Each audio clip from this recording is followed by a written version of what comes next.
नमस्कार बच्चों, मैं ममता उपाध्याय 6 के बच्चों के लिए संज्ञा पाठ लेकर आई हूँ, जिसे इंग्लिश में नाउन भी कहते हैं।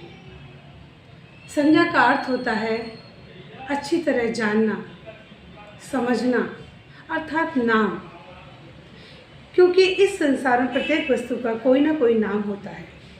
हर प्राणी, हर पदार्थ, हर स्थान हम किसी न किसी नाम से पुकारते हैं, जैसे पेड़, हाथी, बाल्टी, घोड़ा आदि।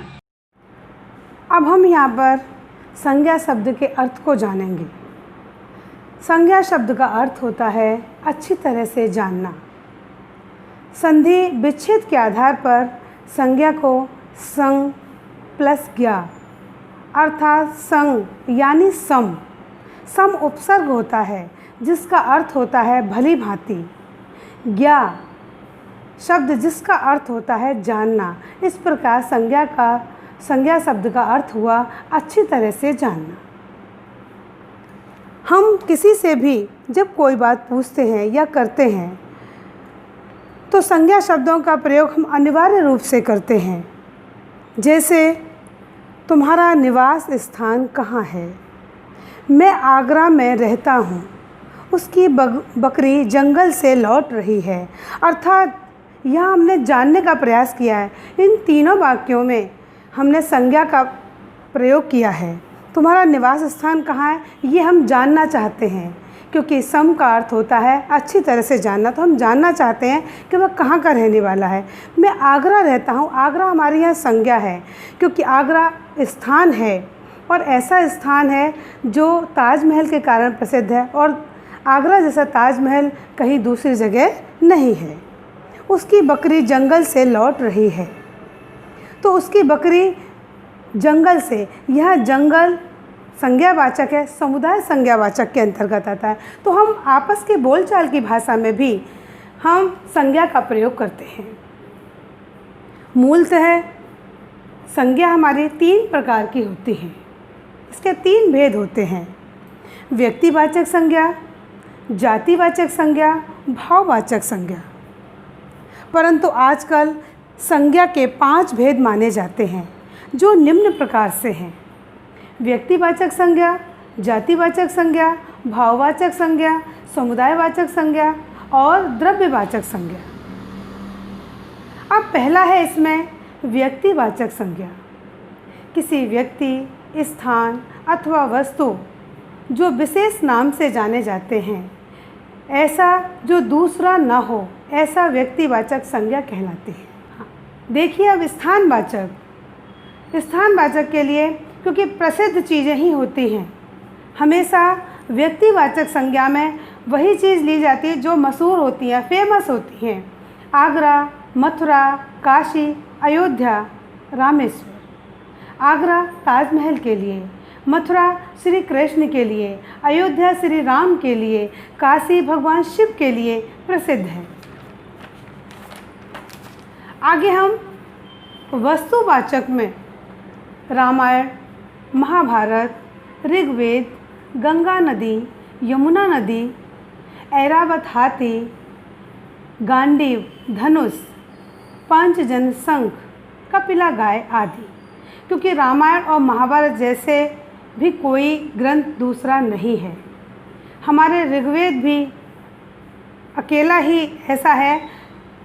गंगा नदी जिसका पानी बहुत पवित्र है, दूसरी और कहीं नदियों से मेल नहीं खाती है। ऐरावत हाथी और हाथी हैं, लेकिन ऐरावत हाथी अपने आप में अलग है। प्राणीवाचक में राधा, गोविंद, गोपाल, मीरा, सुरभि आदि। ऐसे ही अब यहाँ हम जातिवाचक संज्ञा पर आ जाते हैं।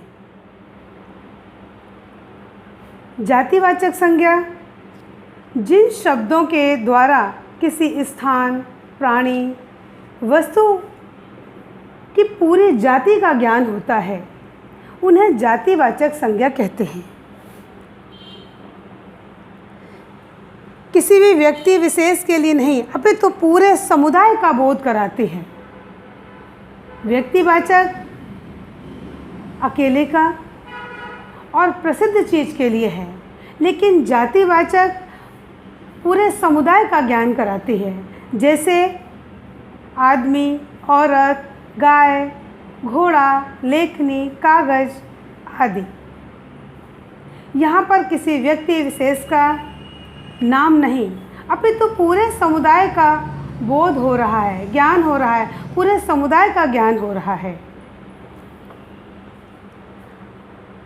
तीसरा है आपका भाववाचक। किसी वस्तु, स्थान, प्राणी के गुण, दोष, दशा, जिसे स्थिति भी कहते हैं, स्वभाव, कार्य, भाव आदि का बोध कराते हैं, उसे भाववाचक संज्ञा कहते हैं। जैसे बुढ़ापा, सुंदरता, बचपन। अब यहाँ आपके गुण दोष में मोटापा है, लंबाई है, सुंदरता है, खटास, मिठास, चतुराई आदि आते हैं। दशा, स्थिति, इसमें जवानी, बुढ़ापा, बचपन, लड़कपन, प्यास, क्योंकि प्यास में व्यक्ति की स्थिति कैसी होती है, इसलिए प्यास भी इसी के अंतर्गत आएगा। भाव, हम उसका भाव कैसा है, गुस्सा का है, शांति का है, शत्रुता, मित्रता, दीनता या छत्रत्व का भाव आ रहा है, पुरुषत्व का भाव जागृत हो गया है, या स्त्रीत्व आदि, क्योंकि भाव हमेशा महसूस किया जाता है, हम देखकर महसूस करते हैं, ये बताया नहीं जाता। दूसरा कार्य, इसके अंतर्गत भाव के अंतर्गत हम महसूस करते हैं कि उसने हमारे साथ किया क्या, कैसा महसूस करते हैं, क्या कार्य किया। सहायता, किसकी सहायता की, भलाई, ये हमें दिखाई देती है और महसूस करते हैं। बुराई, प्रशंसा, साहस आदि। अब यहाँ भाववाचक संज्ञा के भी दो प्रकार होते हैं।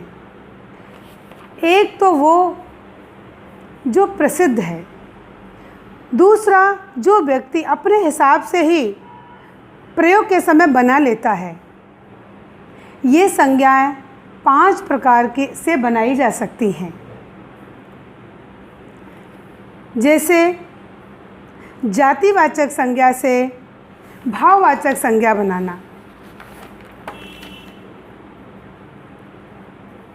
जातिवाचक संज्ञा से भाववाचक संज्ञा बनाना, उसमें आदमी जातिवाचक है, भाववाचक आदमीयता,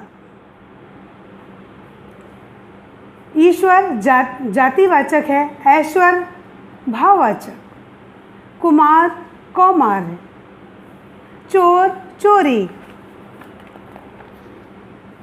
अब सर्वनाम से भाववाचक,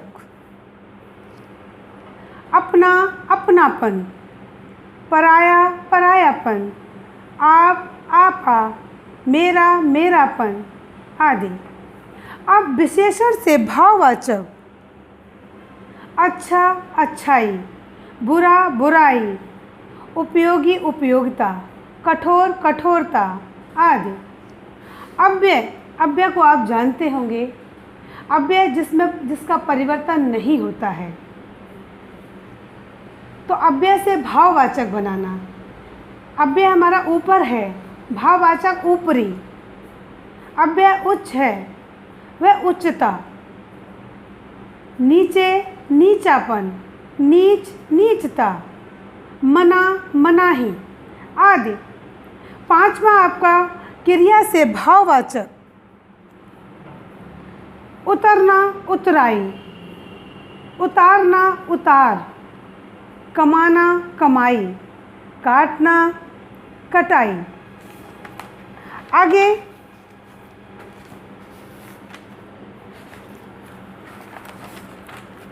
आगे आपका चौथा है समुदायवाचक संज्ञा। ऐसे शब्द जो किसी समुदाय का बोध कराते हैं समुदायवाचक संज्ञा कहलाते हैं। वैसे इन शब्दों को जातिवाचक संज्ञा के अंतर्गत भी ग्रहण किया जाता है, किंतु अंग्रेजी भाषा के प्रभाव के कारण हिंदी में भी अब समुदायवाचक अलग से पढ़ा जाने लगा है। इस प्रकार की संज्ञा के कुछ उदाहरण जैसे जुलूस, सेना, कक्षा, समाज, परिवार, झुंड, भीड़, वन आदि